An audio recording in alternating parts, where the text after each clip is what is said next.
তোমাদের কাছে একটি অনুরোধ যে তোমরা প্রতিটা গল্প, প্রতিটা কবিতা, প্রতিটা নাটক তোমরা নিজেরা পড়ে আনন্দ উপভোগ করো। ভিডিওটিতে আমি আমার যে ভাবনা প্রকাশ করতে চলেছি সেই ভাবনাই যে তোমাদের মানতে হবে এমন কোনো কথা নেই। তাই তোমরা প্রতিটা রাইটিং নিজের মনের মতো করে পড়ো, পড়ে নিজে আত্মোপলব্ধি করো। সো হ্যালো গাইস, চলে এসেছি আমরা নতুন একটা ভিডিও নিয়ে। সো আজকের ভিডিওতে আজ আমরা চার্লস ডিকেন্সের লেখা অলিভার টুইস্ট এই যে নোভেলটা রয়েছে, এই নোভেলের কমপ্লিট সামারি আজকের ভিডিওতে আমরা আলোচনা করব। তাই জন্য ভিডিওটা কিন্তু খুবই গুরুত্বপূর্ণ হতে চলেছে, তাই তোমরা শেষ পর্যন্ত কিন্তু অবশ্যই দেখতে থাকো। তাহলে চলো শুরু করা যাক আমাদের আজকের গল্প, চার্লস ডিকেন্সের লেখা অলিভার টুইস্ট। তো প্রথমেই নোভেল শুরু করার আগে আমরা জানবো চার্লস ডিকেন্স কে ছিলেন। চার্লস ডিকেন্সের সম্পূর্ণ নাম হচ্ছে চার্লস জন হাফম ডিকেন্স, এবং যিনি ছিলেন একজন English novelist, journalist, short story writer এবং একজন সোশ্যাল ক্রিটিক ছিলেন তিনি। এবং ভিক্টোরিয়ান এজ চলাকালীন অত্যন্তই একজন স্বনামধন্য এবং গুরুত্বপূর্ণ নোভেলিস্ট ছিলেন চার্লস ডিকেন্স। ওনার লেখা অলিভার টুইস্ট, যেখানে আমরা একটি অরফান শিশুর গল্প কথা আমরা জানব, এবং এই অলিভার টুইস্টটা পাবলিশড হয় 1838-এ। এবং এই নোভেলের মধ্যে আমরা যে সকল থিমগুলো দেখতে পাবো, যেমন পভার্টি অ্যান্ড এবং সোশ্যাল ইনজাস্টিস। ওকে, চলো তাহলে শুরু করা যাক আমাদের আজকের নোভেল চার্লস ডিকেন্সের লেখা অলিভার টুইস্ট।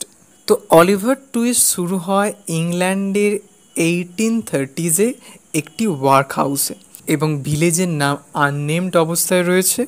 সেখানে একজন ইয়ং ওম্যান, তিনি অলিভারের জন্ম দেন, এবং অলিভারের জন্ম দেওয়ার পরই উনি মারা যান। তো পরবর্তীকালে এই ইয়ং ওম্যান কেই ছিলেন সেটা আমরা পরবর্তীকালে নাম জানবো, তো এখন গল্পের প্রথমের দিকে নেই।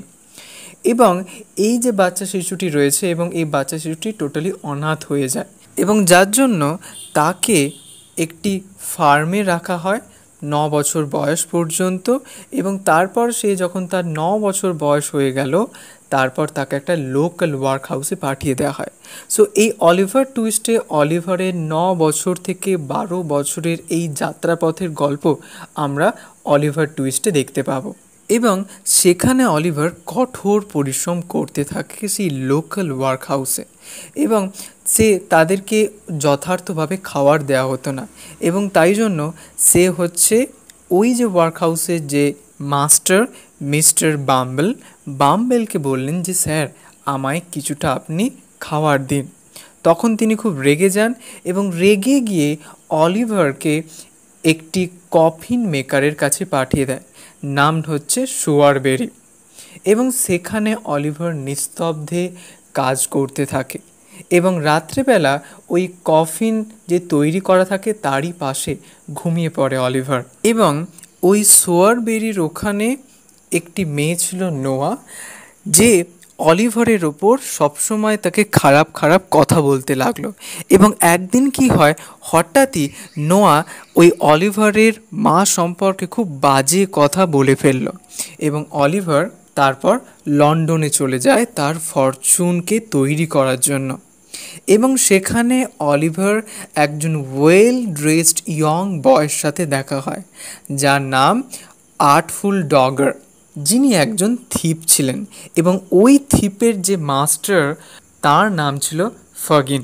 সো ফাগিনের আন্ডারে আর্টফুল ডগার কাজ করতেন। তো ডগার অলিভারকে ফাগিনের কাছে নিয়ে যায়, এবং ফাগিন বলে যে অলিভার, তোমাকে আমি সব দিক থেকে সহায়তা করব, এবং আমাদের এই যে বিভিন্ন কাজে তোমায় কিন্তু সহায়তা করতে হবে।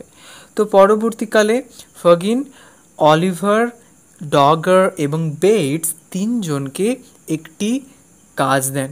কাজটা হচ্ছে মিস্টার ব্রাউনলো বলে একজন ক্যারেক্টার রয়েছে, তার কাছ থেকে তার হ্যান্ডকারচিপটা তোমাদেরকে চুরি করতে হবে।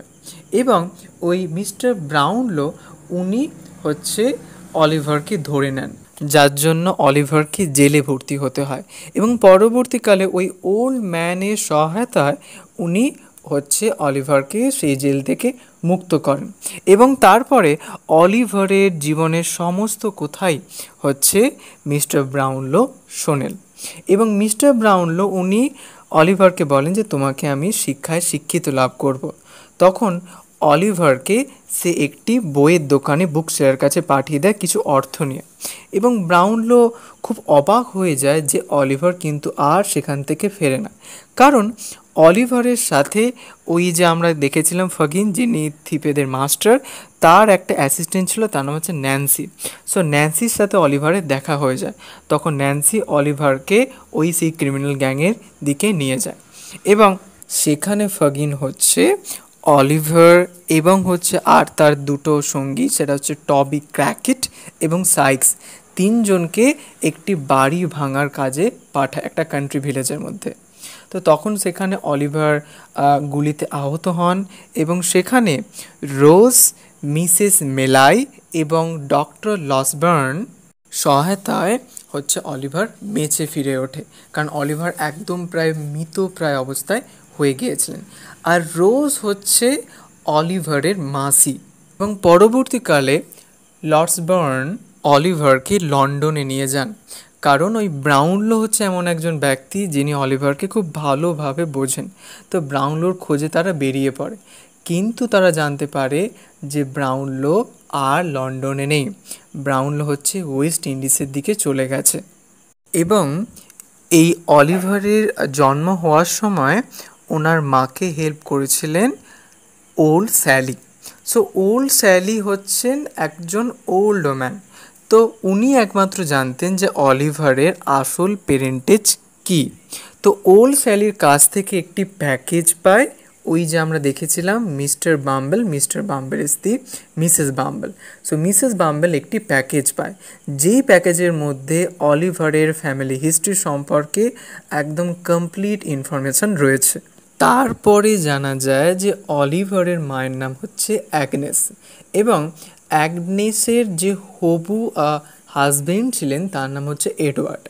অর্থাৎ এডওয়ার্ড বিবাহ করতে চাচ্ছিলেন অ্যাগনেসকে, তার আগে উনি মারা যান, এবং এডওয়ার্ডের প্রথম স্ত্রীর সন্তানের নাম হচ্ছে মংস কিন্তু একদমই চাচ্ছিল না যে অলিভারের আসল পেরেন্টের সম্পর্কে সবাই জানুক, কিন্তু পরবর্তীকালে সেটা সবাই আস্তে আস্তে জানতে পেরে যায়। অবশেষে মিস্টার ব্রাউনলো অলিভারের আসল পেরেন্টের সম্পর্কে জানতে পারেন, এবং এইভাবে পরবর্তীকালে মিস্টার ব্রাউনলো অলিভারকে অ্যাডপ্ট করেন। তারপর ব্রাউনলো অলিভারকে হচ্ছে শিক্ষার আলোয় শিক্ষিত করতে সহায়তা করেন। তো এইভাবে চার্লস ডিকেন্স অলিভার টুইস্ট এই নোভেলের মধ্য দিয়ে কেমন করে একটি শিশু সে বারবার চাচ্ছে নিজেকে এনলাইটেন করতে, সে চাচ্ছে নিজেকে আরও বেশি শিক্ষায় আলোয় আলোকিত করতে চাচ্ছে, নিজের ভাগ্যকে পরিবর্তন করতে চাচ্ছে, কিন্তু সে পারছে না, সে ব্যর্থ হয়ে যাচ্ছে, কারণ কিছু ব্যক্তিদের সাথে মেশার ফলে তার মধ্যে খারাপ কিছু ব্যবহার চলে আসে, খারাপ কিছু অ্যাক্টের মধ্যে সে ইনভলভড হয়ে যায়। তো এইভাবে চার্লস ডিকেন্স অলিভার টুইস্টের মধ্যে দিয়ে একটি অনাথ শিশুর গল্পকথা আমাদের শোনালেন চার্লস ডিকেন্স। ওকে, সো এই ছিল আমাদের আজকের গল্প, চার্লস ডিকেন্সের লেখা অলিভার টুইস্ট। সো এই নোভেলটি সম্পর্কে যদি কারো কোথাও কোনো ডাউট থাকে অবশ্যই কিন্তু তোমরা কমেন্টে সেটা জানাতে পারো।